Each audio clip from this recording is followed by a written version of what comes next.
প্রিয় উচ্চ মাধ্যমিক শিক্ষার্থী বন্ধু, তোমরা আগামীকাল ইতিহাস বিষয়ে পরীক্ষা দিতে চলছ। তোমাদের একটাই ভাবনা, একটাই চিন্তা যে কালকে যে বড় কোশ্চেনগুলো যদি না আসে, তোমরা এতদিন এক বছর ধরে সুন্দরভাবে খেটে পরিশ্রম করে তোমরা যে বড় কোশ্চেনগুলো রেডি করে নিয়েছো, যদি কোনো কারণে না আসে তাহলে কি হবে? তো আর কিসের চিন্তা বন্ধু, আমি আছি তোমাদের জন্য। অবশ্যই আমি যে সাজেশানগুলো দেব, প্রত্যেকটি সাজেশান, প্রতিটি অধ্যায় এবং কোন দাগে কিভাবে কোশ্চেনগুলো আসবে, কোন দাগে তুমি ঠিক কোন অধ্যায়ের কোশ্চেন পাবে এবং তার অথবাতে কি থাকবে, কোন অধ্যায় থেকে তুমি অথবা কোশ্চেন পাবো, কোন অধ্যায় থেকে তুমি অথবা কোশ্চেন পাবে না, প্রত্যেকটি পার্ট আমি তোমাকে ভালো করে বুঝিয়ে দিচ্ছি। তাই বন্ধু, ভিডিওটি একটুও না টেনে পুরো ভিডিওটি না দেখলে তুমি কিন্তু অনেক কিছু বিষয় মিস করে যাবে। এটুকু তোমাকে বলতে পারি, তোমার এই একটি ভিডিওই তোমাকে কালকে ইতিহাসের জন্য মার্কস বাড়িয়ে দিতে যথেষ্ট তৎপর। তাই বন্ধু, তোমাদের জন্য আমি এবং আমার টিম, আমার যে এক্সপার্ট যারা আছে, প্রত্যেকে অনেক পরিশ্রম করে বিগত সালের কোশ্চেনগুলোকে ভালো করে ঘেঁটে আমরা প্রচণ্ডভাবে লক্ষ্য করার পরে যে সমস্ত কোশ্চেনগুলো এবছর তোমাদের জন্য আসতে চলেছে, আমরা সেই কয়েকটি কোশ্চেন, সিলেক্টেড কিছু কোশ্চেন তোমাদের জন্য এই ভিডিওতে শেয়ার করব। তাই বন্ধুরা, একটুও না টেনে আমার এই ভিডিওটি সম্পূর্ণ দেখো এবং পারলে একটি সাবস্ক্রাইব করো এবং একটি লাইক দিয়ে দাও এবং বন্ধুদের মাঝে শেয়ার করো। তাই আর কথা না বাড়িয়ে বন্ধু, আসছি আজকের এই উচ্চ মাধ্যমিকের ইতিহাস বিষয়ের সাজেশান নিয়ে। তোমরা জানো, শেষ দিনে, শেষ মুহূর্তে, শেষ রাতের প্রস্তুতি হিসাবে তোমাকে যদি আমি অনেকগুলো কোশ্চেন দিই, তুমি আমার ভিডিও দেখবেও না এবং তুমি অতগুলো কোশ্চেন পড়তে যাবে না। তাই বন্ধু, সে চিন্তাগুলিও দূর করার জন্য আমি এসআর কোচিং সেন্টারের পক্ষ থেকে তোমাদের কাছে অল্প সংখ্যক, অর্থাৎ তোমাদের যে কালকে 5টি বড় কোশ্চেন লিখে আসতে হবে, সেই 5টি বড় কোশ্চেনের মধ্যে থেকে আমি তোমাকে 7টি থেকে 8টি বড় কোশ্চেন আমি তোমাকে ভিডিওর মাঝেই বলে দেব যে এই কোশ্চেনটি তুমি অবশ্যই মুখস্থ করে যাবে এবং তোমাকে অধ্যায়ভিত্তিক যে আমি সাজেশান দিয়েছি, যে প্রশ্নগুলো দিয়েছি, প্রতিটি অধ্যায়ের কোন কোশ্চেনটি 3 স্টার, কোন কোশ্চেনটি 2 স্টার এবং কোন কোশ্চেনটি 1 স্টার আমি দিয়ে রেখেছি। তুমি অবশ্যই ভিডিওটি দেখলে বুঝতে পেরে যাবে। যেই কোশ্চেনের যেরকমভাবে স্টার মার্কস দেওয়া আছে, তুমি সেভাবেই কোশ্চেনগুলো বেশি ইম্পর্টেন্ট ভেবে রেখে পড়ে যাও। ছাত্রছাত্রীরা, তোমরা জানো যে তোমাদের মোট 8টি অধ্যায়, ইতিহাস বিষয়ে যে 8টি অধ্যায় রয়েছে, প্রথম 4টি অধ্যায় থেকে ক বিভাগে কোশ্চেন আসে এবং শেষ 4টি অধ্যায় থেকে খ বিভাগের কোশ্চেন হয়। প্রথম বিভাগ থেকে তুমি মোট 5টি কোশ্চেন পাবে, যে কোনো একটি অধ্যায়ের কোশ্চেন ডবল কোশ্চেন আসবে অথবা আকারে। ঠিক সেই রকমই শেষ যে অধ্যায়, অর্থাৎ খ অধ্যায়ে তুমি মোট 5টি কোশ্চেন পাবে, অর্থাৎ যে কোনো অধ্যায় থেকে তুমি ডবল কোশ্চেন পাবে অথবা দিয়ে। তাই তোমাকে জানতে হবে যে পরীক্ষায় কালকে তুমি মোট 10টি লং কোশ্চেন কমন পেতে চলেছ। এই 10টি লং কোশ্চেন যে তুমি কালকে পাবে, তার মধ্য থেকে যে কোনো একটি বিভাগ থেকে তুমি সর্বোচ্চ 3টি কোশ্চেন এবং অপর বিভাগ থেকে তুমি সর্বোচ্চ 2টি কোশ্চেন করে আসতে পারবে। এই করে মোট তোমাকে 5টি কোশ্চেন লিখে আসতে হয়। তাই তুমি যদি ভাবো যে আমি একটি অধ্যায় থেকে 4টি কিংবা 5টি করে দেবো, পর অধ্যায় হয়তো 1টি কিংবা টাচই করব না, তাহলেও কিন্তু হবে না বন্ধু। তোমাকে যে কোনো একটি অধ্যায় থেকে 3টি কোশ্চেন করে আসতেই হবে সর্বোচ্চ, আরেকটি অধ্যায় থেকে তুমি সর্বোচ্চ 2টি কোশ্চেন করে আসতে পারবে। এই করে মোট 5টি কোশ্চেন। তো বন্ধু, পরীক্ষার পূর্ব দিনে তোমাকে যদি বেশি সাজেশান বা বেশি কোশ্চেন আমি যদি দিয়ে দিই, তুমি অবশ্যই এত সংক্ষিপ্ত সময়ের মধ্যে পড়তে পারবে না। তাই বন্ধু, আমি তোমাকে একদম যে সিলেক্টেড কিছু কোশ্চেন, অর্থাৎ 5-7টি, যেটা আমি ভিডিওর মাধ্যমে মাঝে মাঝে আমি তোমাকে বলে দেবো, ভিডিওর মাঝখানেই, যে তুমি এই কোশ্চেনটি মুখস্থ করে নাও, কালকে পড়ে গেছে, এভাবে আমি তোমাকে বলে দেব। তাই বন্ধু, ভিডিওটি একটুও না টেনে, একটুও স্কিপ না করে প্রয়োজন আকারে তুমি যেখানে দেখবে যে আমি শর্ট পার্টগুলো দিয়েছি, শর্ট কোশ্চেনগুলো অর্থাৎ এমসিকিউ এবং অ্যান্সার টাইপ কোশ্চেন, আমি যেখানে এগুলো দিয়েছি শর্ট কোশ্চেনগুলো, সেখানে তুমি হয়তো একটু জুম করে ভিডিওকে পজ করে দেখে নিতে পারো, তোমার অবশ্যই উপকারে আসবে। এবং বড় কোশ্চেনগুলো তুমি অবশ্যই না টেনে প্রত্যেকটি পার্ট ভালো করেই বুঝে নাও যে এই অধ্যায় থেকে অর্থাৎ এই দাগ থেকে তুমি এই কোশ্চেনটি কমন পাবে এবং তোমাকে কালকে কোন কোশ্চেনটি ভালো করে মুখস্থ করে যেতে হবে। এই পরীক্ষার পূর্ব দিনে তুমি সর্বোচ্চ 5 থেকে 7টি কোশ্চেন পড়ে যাও, আমি 100% শিওর তুমি এরই মধ্যে 5টি লং কোশ্চেন করে দিয়ে আসতে পারবে। এবং আমাদের দেওয়া সাজেশান সবথেকে কম সংখ্যায় আমরা প্রশ্ন দিয়ে থাকি। তোমরা বিগত ভিডিওগুলো যদি লক্ষ্য করো তোমরা অবশ্যই দেখবে যে আমরা একমাত্রই সাজেশান দেই যে সাজেশানগুলো আমরা খুব কম দিয়ে, একদম কম সংখ্যক প্রশ্ন দিয়ে আমরা হুবহু ম্যাক্সিমাম কোশ্চেন কমন লাগিয়ে দিই। তাই বন্ধু, যদি ওই বিশ্বাস থাকে তাহলে আমাদের এই ভিডিওটি সম্পূর্ণ দেখতে থাকো। আমাদের সাথে সর্বদা জুড়ে থাকার জন্য আমাদের YouTube channel SR coaching centre তোমরা অবশ্যই সাবস্ক্রাইব করে নাও এবং পাশে থাকা অল নোটিফিকেশান অন করে রাখো এবং বন্ধুদের মাঝে শেয়ার করে দাও।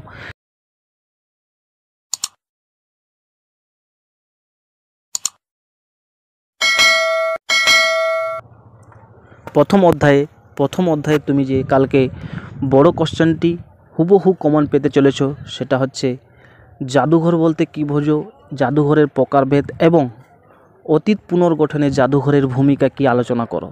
অর্থাৎ জাদুঘর সংক্রান্ত একটি কোশ্চেন তুমি কালকে পেতে চলেছো এবং তার সাথে ব্যাকআপ হিসাবে যদি কোনো ভালো মানের স্টুডেন্ট হয়তো একটা কোশ্চেন আগে থেকেই করে রেখেছিলে যে স্যার এটা আমি তো করে রেখেছি তাহলে কি ওটা বাদ, এরকমও প্রশ্ন অনেকের মধ্যে থাকতে পারে। তাই আমি কি করেছি, তোমাদের উদ্দেশ্যে যে সমস্ত ভালো মানের স্টুডেন্ট তোমরা একটু বেশি সংখ্যায় কোশ্চেন রেডি করে রেখেছো তাদের জন্য এটা আমি দিয়ে রাখলাম। তোমরা এই ইতিহাস রচনায় স্মৃতিকথার যে গুরুত্ব কী, এই যে কোশ্চেনটি, এই পার্টটি স্মৃতিকথামূলক পার্টটি তুমি অবশ্যই যদি তোমার মুখস্থ থেকে থাকে তাহলে তুমি করে যাও। আর সাধারণ মানের স্টুডেন্ট যারা হয়তো এতদিন পড়োনি তাদের জন্য বলবো তোমরা অবশ্যই জাদুঘর দেখে যাও এবং পারলে স্মৃতিকথার কিছু পয়েন্টগুলো লক্ষ্য রেখে যাও যাতে যদি বাই চান্স কোনো কারণে মিস হয়ে যায় তুমি লিখে দিয়ে আসতে পারো। তাই এই দুটি কোশ্চেনের মধ্যে তুমি অবশ্যই কমন পাবে এবং তার মধ্যে আমি 3 স্টার দিয়ে রেখেছি জাদুঘর। তো আসছি আবার দ্বিতীয় অধ্যায় থেকে তুমি যে কোশ্চেনটি কালকে পেতে চলেছো একদম 3 স্টার দেওয়া, দেখে নিতে পারো, @ দিয়ে 3 স্টার করে রেখেছি। ঔপনিবেশিক সমাজের জাতিগত প্রশ্ন ও তার প্রভাব আলোচনা করো। এই কোশ্চেনটি ভেরি ইম্পর্ট্যান্ট। আমি আশা রাখছি তুমি কালকে এই কোশ্চেনটি পাবে শিওর, এইটুকু বিশ্বাস রেখে তুমি এই কোশ্চেনটি রেডি করে নাও। এবং তার সাথে যে হবসন লেনিনের যে তত্ত্ব সাম্রাজ্যবাদ সম্পর্কে, এই কোশ্চেনটি আশা করি ম্যাক্সিমাম স্টুডেন্টের রেডি করা আগে থেকেই রেডি করে দেওয়া আছে। তোমরা যদি পূর্ব থেকে রেডি করে থাকো তাহলে অবশ্যই একটাবার রিডিং পড়ে যেতে পারো এবং তুমি অবশ্যই এই পার্টটি যে পয়েন্টগুলো সেগুলোকে ভালো করে বুঝে যাও। আর উপনিবেশবাদ আর সাম্রাজ্যবাদের যে সম্পর্ক কি, এই কোশ্চেনটি যদি কোনো ভালো মানের স্টুডেন্টের করা থাকে তাহলে দেখতে পারো। কিন্তু আমার হট সাজেশান, আমার শেষ মুহূর্তের শেষ দিনের সাজেশান ওই যে মিডিলের কোশ্চেনটি অর্থাৎ ঔপনিবেশিক সমাজে জাতিগত প্রশ্ন ও তার প্রভাব আলোচনা করো, এই কোশ্চেনটি। আসছি বন্ধু তৃতীয় অধ্যায় নিয়ে।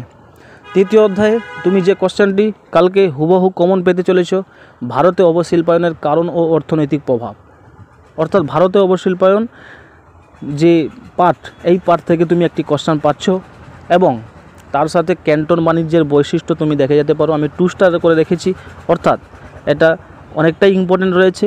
আশা করি এই কোশ্চেনটি অনেক ছেলেই করে রেখেছো, যাদের মধ্যে করে দেওয়া আছে, যারা করে রেখেছে এতদিন তারা এই পার্টটি দেখে যেতে পারো। এবং তার সাথে যদি রেলপথ একটাবার রিডিং পড়ে তার পয়েন্টগুলো জাস্ট মনে রেখে একটু যাও, এখান থেকে তুমি একটি কোশ্চেন পাবে। তো আমার দেওয়া সাজেশনের মধ্যে আশা করি এই অবশিল্পায়ন তুমি পাবে। তবু হয়তো অনেকে প্রশ্ন করতে পারো যে স্যার আপনি একটা করে দিবে বলেন 2-3টে করে দিচ্ছে কেন। দেখো, অনেক বন্ধু, অনেক ছাত্রছাত্রী এরকমও রয়েছে যে তোমরা হয়তো আগে থেকে কিছু কোশ্চেন করে রেখেছিলে আমাদের সাজেশনের পূর্ব থেকেই, পুরো 1 বছর তুমি হয়তো অনেক ভালো কোশ্চেন রেডি করে রেখেছো। তারাই হয়তো অনেকে ভাববে যে স্যার তাহলে আমি তো ওগুলো করেছি, ওগুলো কি তাহলে আর আসবে না।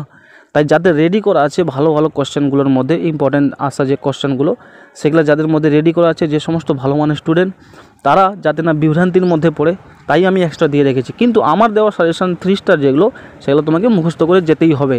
2 স্টারের কোশ্চেনগুলো যদি পারো আপাতত একটু পয়েন্ট দেখে যেতে পারো। আসছি বন্ধু চতুর্থ অধ্যায় থেকে তুমি যে কোশ্চেনটি পাবে, ব্রিটিশ আমলে ভারতের আদিবাসী ও দলিত সম্প্রদায়ের আন্দোলনের বিবরণ। এটি ভেরি ইম্পর্ট্যান্ট। এই কোশ্চেনটি তুমি কালকে পাচ্ছ। তার সাথে যে কোশ্চেনটি দেখবে চীনের 4ঠা মে আন্দোলনের কারণ ও প্রভাব এবং নবজাগরণ। তুমি জানো এই পার্টটি মোটামুটি প্রত্যেকটি স্টুডেন্ট একটু নিজে থেকে বাঁধিয়েও লিখে আসতে পারে। তাই দরকার নেই, একটাবার রিডিং পড়ে যেতে পারো, তাহলে কি হয়, কালকে যদি তার পয়েন্টগুলোও জেনে রাখো, মোটামুটি কোনো কারণে যদি উপরে দুটি কোশ্চেন মিস হয়ে যায় তুমি এটাকে লিখে দিয়ে আসতে পারবে। এবং আমার দেওয়া হট সাজেশনের মধ্যে প্রথম একটা, অর্থাৎ ব্রিটিশ আমলে ভারতে আদিবাসী ও দলিত সম্প্রদায়ের যে আন্দোলন। পরে আমি আসছি পঞ্চম অধ্যায় থেকে তুমি পাবে ভারত শাসন আইনের বৈশিষ্ট্য ও ত্রুটি। এই কোশ্চেনটি এবছর এসে গেছে এরকম একটি কোশ্চেন। তুমি নিশ্চিত থাকতে পারো যে কোশ্চেনটি তুমি মুখস্থ করে যাও, আমার দৃঢ় বিশ্বাস এই কোশ্চেন তুমি কালকে পাচ্ছ। যদি কোনো কারণে এই কোশ্চেনটি না আসে, তাহলে তুমি রাওলাট আইন এবং লখনৌ চুক্তি এটা নিয়ে যে আমি দুটো কোশ্চেন দিয়েছি, কোশ্চেন দুটি দেখে নাও ভালো করে, এবং তুমি এই কোশ্চেনটি ভালো করেই যদি পারো একটু আপাতত একটাবার বুঝে একটু রিডিং পড়ে নিয়ে নাও, তাহলে কি হবে, বুঝে যদি তুমি রিডিং পড়ে যদি রিডিং পড়ে যেতে পারো, তাহলে অবশ্যই তুমি এই পার্ট থেকে একটি কোশ্চেন পাচ্ছ। তবে ভারত শাসন আইন আমার দেওয়া হট সাজেশনের মধ্যে একটি। পরের অধ্যায়, ষষ্ঠ অধ্যায়, ভারত ছাড়ো আন্দোলন সম্পর্কে একটি নিবন্ধ রচনা করো। অর্থাৎ ভারত ছাড়ো আন্দোলনের কারণ, প্রভাব, ফলাফল, ব্যর্থতা বিভিন্ন, অর্থাৎ ভারত ছাড়ো আন্দোলন থেকে তুমি এবছর একটি কোশ্চেন পাচ্ছ। এটুকু তুমি বিশ্বাস রেখে মুখস্থ করে নাও। তার সাথে ভালো কোশ্চেন যে হো চি মিনের নেতৃত্বে ভিয়েতনামের মুক্তিযুদ্ধ, এই কোশ্চেনটি অবশ্যই ভালো। এবং একটু তুমি ক্রিস মিশনটা সঙ্গে দেখে যেতে পারো, কারণ ক্রিস মিশন কোশ্চেনটা বছরে ঘুরিয়ে ফিরে প্রায় আসছে। তাই তুমি একটাবার যদি পারো, যাদের হয়ে আছে তারাই পড়বে। আমার দেওয়া সাজেশানগুলো তোমরা আগে ভালো করে বুঝে নাও, যে আমি যে 3 স্টার দিয়ে রেখেছি, এবং 3 স্টারের মধ্যে আমি 3 স্টার মোট 10টি কোশ্চেন দিয়েছি। 8টি অধ্যায় থেকে আমি মোট 10টি 3 স্টারের দেওয়া কোশ্চেন দিয়েছি। এই 10টির মধ্যে আমি তোমাকে কিন্তু 10টি বলছি না যে কালকে একদম মুখস্থ করে যাও, আমি যেখানেই বলবো যে এটা মুখস্থ করে যাও, পড়ে গেছে এরকম তুমি দেখবে খুব জোর 6 থেকে 7টি কোশ্চেন আমি এভাবে বলছি, ওইগুলোই পড়ে নাও। অর্থাৎ শেষ দিনে তুমি পরীক্ষার আগের দিনে তুমি সর্বোচ্চ 5 থেকে 7টি কোশ্চেন পড়তেই তো হবে তোমাকে, কারণ কালকে তোমার 5টি তো কোশ্চেন লিখে আসতে হবে বন্ধু। তাই আমি তোমাকে 5 থেকে 7টি লং কোশ্চেন শেষ মুহূর্তের জন্য আমি বলবো এটাই পড়ে যাও। এবং আমার দেওয়া 3 স্টার কোশ্চেনগুলো যাদের হয়ে আছে, প্রত্যেকে যারা করে নিয়েছো, যেটা বাকি রয়ে গেছে তুমি আজকের মধ্যেই করে নাও। এবং যে সমস্ত ভালো মানের স্টুডেন্ট রয়েছে তারা যাতে না বিভ্রান্তির মধ্যে পড়ে, তাই কিছু এক্সট্রা কোশ্চেন দিয়েছি, তারা যাতে দেখে বুঝতে পারে যে এই কোশ্চেনগুলো তো আমার রেডি করা, তাই হয়তো এগুলো আসার জন্য অনেকটাই ইম্পর্টেন্ট। তাই সেই ছাত্রছাত্রী যাতে না চিন্তায় পড়ে, তাই আমি দুটো একটা বাড়তি দিয়েছি। যারা একদম মাঝারি মানের স্টুডেন্ট কিংবা বিলো অ্যাভারেজ, তারাও এক্সট্রা দেওয়া সাজেশানগুলোর মধ্যে কোশ্চেনের মধ্যে তুমি যেগুলোতে 2 স্টার দেওয়া আছে সেগুলো আপাতত কমপক্ষে একটাবার রিডিং পড়ো, এবং 1 স্টার দেওয়া কোশ্চেনগুলো পারলে জাস্ট পয়েন্টগুলো একটু দেখে যাও। তাহলে কি হবে, কোনো কারণে কোশ্চেন যদি একটু ঘুরিয়ে ফিরিয়ে 1-2 পার যদি অন্য রকমের পড়ে যায়, তখন তুমি নিজের একটা কনসেপ্ট নিয়ে লিখে আসতে পারবে। তবে এটুকু বলছি, আমার দেওয়া 3 স্টার মধ্যে তুমি হুবহু কমন পেয়ে যাবে। সেই 5-7টা যদি করে যাও, আশা করি পেয়ে যাবে সেখান থেকে সবগুলো। তো আসছি সপ্তম অধ্যায়ে। সপ্তম অধ্যায় থেকে তুমি যেটা পাচ্ছ, ট্রুম্যান নীতি ও মার্শাল পরিকল্পনা। এটা ভালো করে সুন্দরভাবে রেডি করে যাও। এটার থেকে যে কোনো একটা পার্টও চলে আসতে পারে পরীক্ষায়, শুধু হতে ট্রুম্যান নীতি এটা নিয়ে 8 নম্বর পড়ে যেতে পারে। তো ট্রুম্যান নীতি ও মার্শাল পরিকল্পনা দুটো নিয়েও কোশ্চেন হয়েছে, তাই আমি বলছি এই দুটো পার্ট একসাথে দেখে যাও। এবং পারলে যে আন্তর্জাতিক রাজনীতিতে যে চীনের প্রভাব, এটা তুমি একটু পয়েন্ট আকারে দেখে যেতে পারো।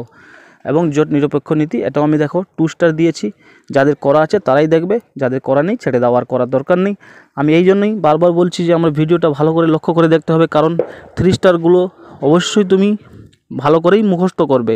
এবং 3 স্টারের মধ্যে আমি যেগুলোকে বলেছি যে কালকে পড়ে গেছে বা পড়ে যাবে, তুমি ওগুলো ভালো করেই দেখে যাও। কালকে এই যে আমি ট্রুম্যান নীতি ও মার্শাল পরিকল্পনা একটা ওইভাবেই কোশ্চেন যে পড়ে গেছে, তার মানে কি তোমাকে এটা ভালো করে মুখস্থ করে নিতে হবে। আর যে 2 স্টার দেওয়া যেগুলো, সেগুলো আপাতত পয়েন্টগুলো যদি তুমি একটু দেখে যেতে পারো, সাথে যদি একটাবারের কমপক্ষে রিডিং মেরে দাও, তাহলে তুমি লিখে দিয়ে আসতে পারবে যদি উপরে পার্ট নাও আসে। এবং সর্বশেষ যে অধ্যায়, সেখান থেকে তুমি পাবে যেটা ইম্পর্টেন্ট কোশ্চেন, সেটা হচ্ছে উপনিবেশীকরণ, এর সামাজিক, অর্থনৈতিক এবং রাজনৈতিক ব্যাখ্যা। এটা অবশ্যই তুমি দেখে যাও। এই কোশ্চেনটি 100% আসার চান্স বেশি। এবং সার্ক আর ভারতের যে পঞ্চবার্ষিকী পরিকল্পনা, এই দুটো পার্ট থেকেও তুমি কালকে কোশ্চেন পাবে। আশা করি যদি এই দুটো পার্ট থেকে নাও আসে তবে উপনিবেশ উপনিবেশ যে কোশ্চেনটি লাস্ট পার্টে যেটা আমি 3 স্টার দিয়ে রেখেছি তুমি ওখান থেকে আশা করি পেয়ে যাবে। তাই বন্ধু আজকে আর ভিডিও না বাড়িয়ে এখানেই আমি শেষ করছি। ভালো থাকো, দেখা হচ্ছে পরবর্তী ভিডিওতে।